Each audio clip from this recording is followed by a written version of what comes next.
ายดีทุกคนยินดีต้อนรับทุกคนเข้าสู่ช่องของสาวน้อยสารเนื้อวันนี้มันยังมีอยู่เหมือนกับแม่จันอยู่ทุกคนตอนนี้ถึงเวลาประมาณ4 โมง4 โมง 10 นาทีประมาณ4 โมง 20 นาทีทุกคนละกิ๊กสมาโพสสอนให้แม่ป้าจันแล้วกิ๊กก็สิออกเข้ามาในบ้านนะทุกคนกิ๊กนอนหากระตื้นมาเฝ้าหานกับแม่ป้าฉันนอนหากระตื้นกิ๊กสมาโพสสอนให้แม่ป้าเพราะว่าแม่ป้าหันบ่มีเวลาลงมาโพสเองกับทุกคนเพราะว่าแม่ป้าเฝ้าหานคือเที่ยงนะทุกคนกิ๊กสิลงมากิ๊กส่วนให้แม่ป้าคนทุกคนได้กำลังที่ลงไปแล้วกันจะได้กับที่ผู้หลักเมื่อเฮ็ดเรื่องเหือนเบิ่งตาไหม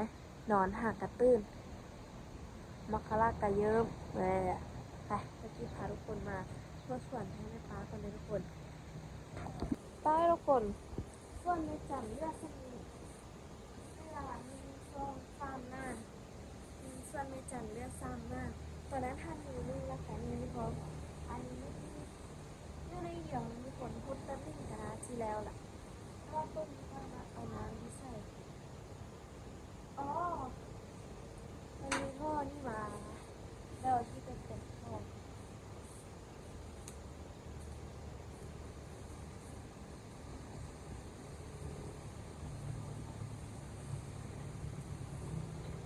น้ำมา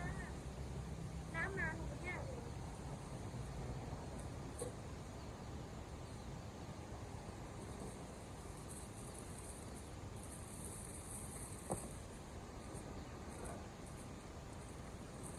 ทุกคนน้ำมาแล้วเขาก็บ่ยากเลยครับเปิดเสียบใดแล้วเขาก็สีดไปเลยแล้วก็แล้วเขาก็บ่ทันได้หิวน้ำเลยสบายเกิน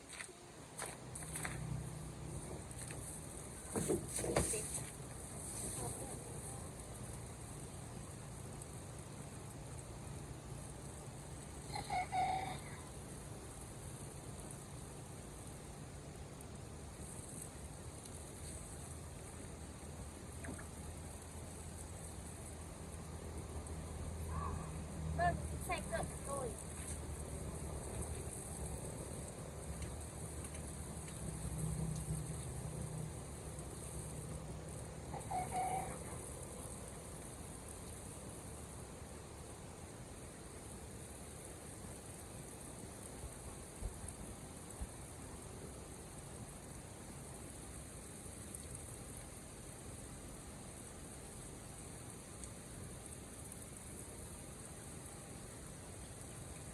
สบายเลยทุกคน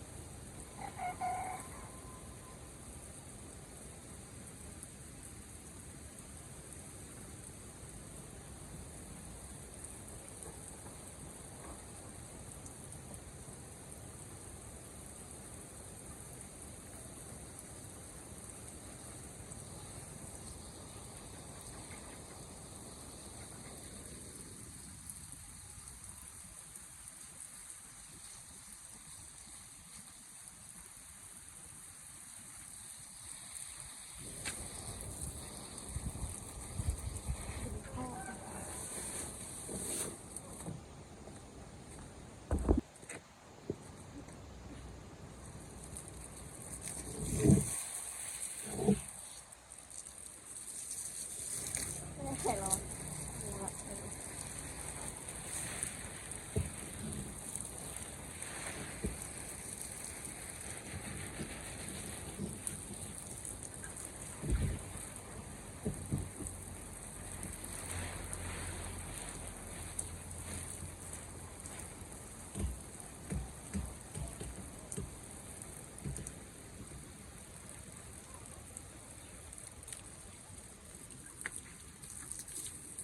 พดโทรศัพท์เสียงยังว่ามุน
ก็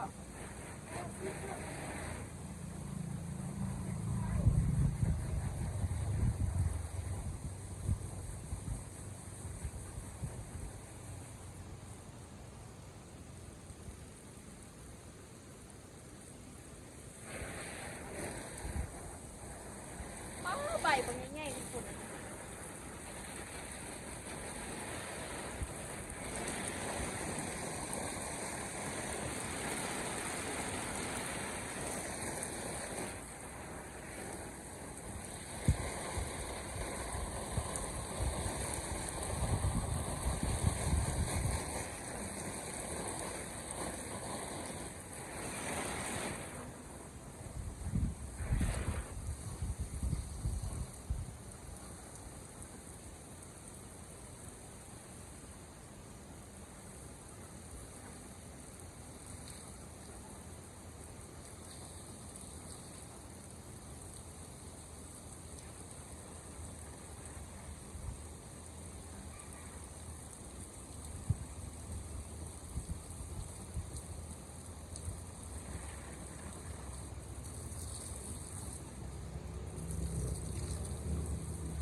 ทุกคนอันนี้มันยังบ่พี่บุกว่าสวัสดิ์มันไม่ยังมันเป็นสีม่วงๆค่ะ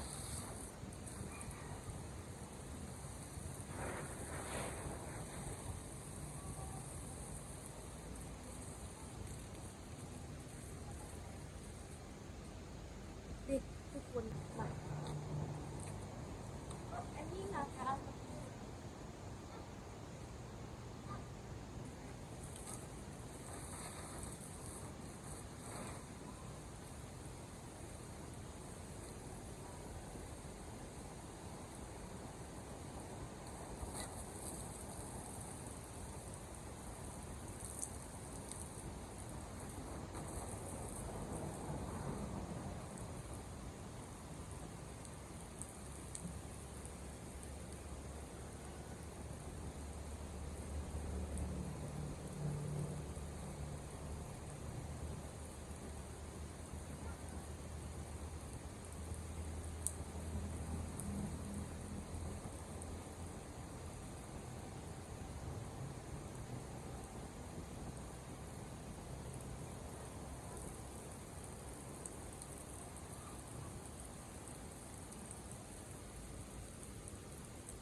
นี่ทุกคนเฮ็ดแล้ว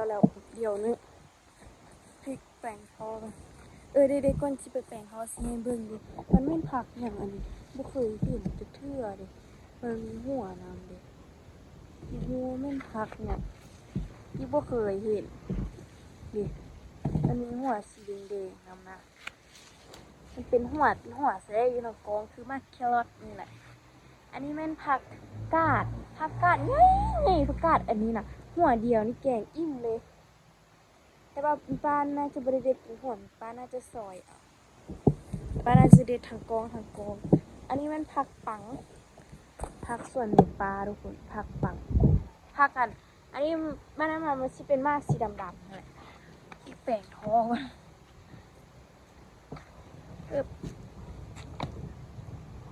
นี่ละแล้วทุกคนสำเร็จเรียบร้อยเขาก็ฮู้เฮ็ดเวียกเฮ็ดงานก่อนนะเว้าให้เฮาไปเคียบบางเทื่อเขาบ่อยากเฮ็ดซื่อๆไปบักสีดานี่เนาะป่ะแม่นั่นเด้อหัวแดงๆนะพักกันเด้อ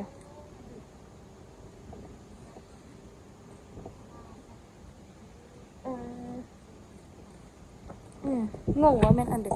คิดว่าเขาว่าเป็นหัวเขียนรถป้าเคยกินแล้ววะแท้เอาไปกับลาบมื้อนั้นเนาะว่ะ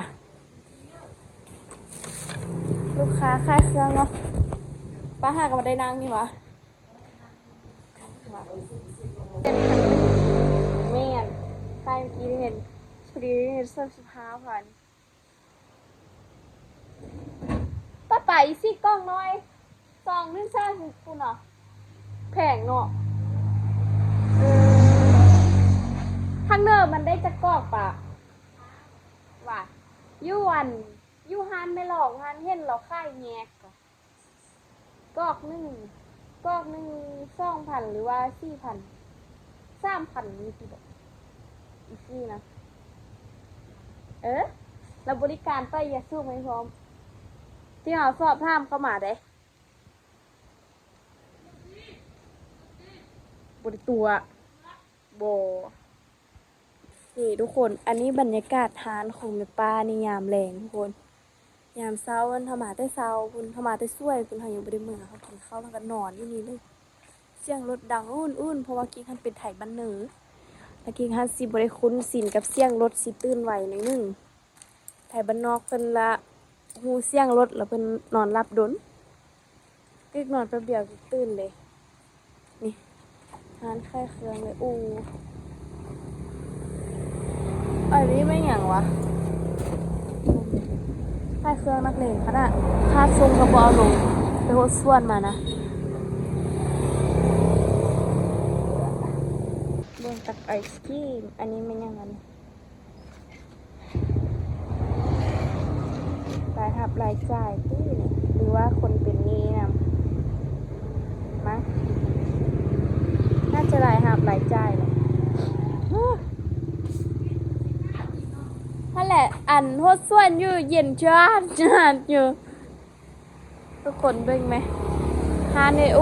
อ้าวเงียบหน่อยนึงเพราะว่าไปอยู่ถ้าอยู่นี่ซิมีข้าวเปียกข้าวเฟอร์แล้วก็ปลาหมึกตีนไก่เนาะไปอยู่แล้วก็เงียบหน่อยนึงจะมีเครื่องเซส่วนนำอันนี้มันเท่าไหร่วะให้คือเซส่วนมือแม่ไปอยู่วันสิพาเพื่อนๆจัดหนักกองจอนจิ๊จะมันหนิ่งนำกุ๊กกิ๊กพร้อมเกี่ยวกับยามแรงก็สิเริ่มมีลูกค้าเข้ามาหลายนึงคนเพราะว่ากระเจ้าหันเลยจากเบียกมาแล้วก็จะมาแวะซื้อนี่แล้วก็จะแบบซื้อแนวกินเพราะว่าเขาเป็นพาอาหารแค่เครื่องแห้งเดี๋ยวเขาจะก็สิมาซื้อแป้งเพชรเพิ่งน้อยแล้วกันซื้อเครื่องยังไปเฮ็ดกินทุกคนน้องต้มมือครัวไข่อาหารหลักยุคนั้นที่ก็คือครัวไข่ทำแม่บ่อยู่นะเพราะว่าเฮ็ดยังบ่เป็นแล้วนอกจากครัวไข่กับครัวผักเซซีนหมูเลยทาน มากี้ก็สิได้ออกเมื่อแล้วทุกคนเพราะว่ากำลัง5 โมงแล้วสิได้มาเฮ็ดเรื่องงานแล้วลูกค้าก็ทยอยเขาอันนี้มันสายฮัดสายฮัดเสือกเป่ารถอันเดี๋ยวนี้นะกุ๊กกิ๊กตอนนั้นกิ๊กย่านแล้วลายตัวนี้มันคือลายตัวงูนี่แหละแล้วก็มีกาวพร้อมยังบ่ได้ซิมนี่อันนี้แต่สิมาซิมนี่อันนี้ก่อนวันนั้นกิ๊กกินนี่อันนี้ลืมแล้วรสชาติมันเป็นยังไงตรงนั้นหิวเขาจะกินเขากินเสื้อเขาเปียกเองไปนี่ทุกคนกิ๊กกะไปโคตรส่วนมาให้แม่ปลาแล้วตอนนี้ก็เป็นเวลาอยู่ที่5 โมงยังแล้วทุกคน5 โมงยัง10 นาทีเนี่ยทุกคน15 นาทีกิ๊กกะสิได้ออกมือลูกค้ามาอีกละเอาอันเลย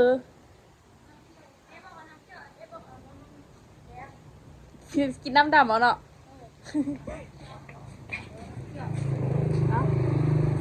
เอาน้ำที่ฟ้ากินแล้วก็ส้มเหอะที่กองกันดิเสียซ่องอะไรวะบอลก้อนวะมันก็ได้เรียนขึ้นมาเมื่ออีกเขาเดินไปปะ3,000วะ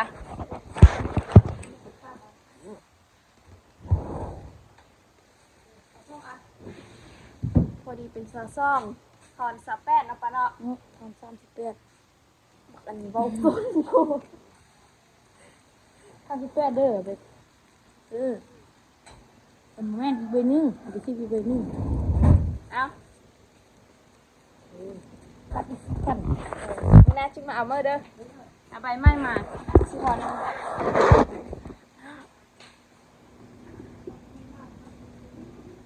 ดีแท้เฮาไปถ่ายคลิปก็มีเพลงมีเพลงกับตอนนี้นะตู้ปดติโนคือว่ามีคิดว่าลงไปซีเรียพักเที่ยงละได้ปะโรเบิร์ตผู้คนกินฮะ3ก็ถึงจมแล้ว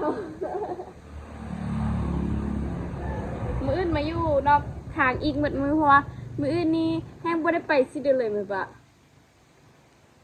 มือเดอู้มา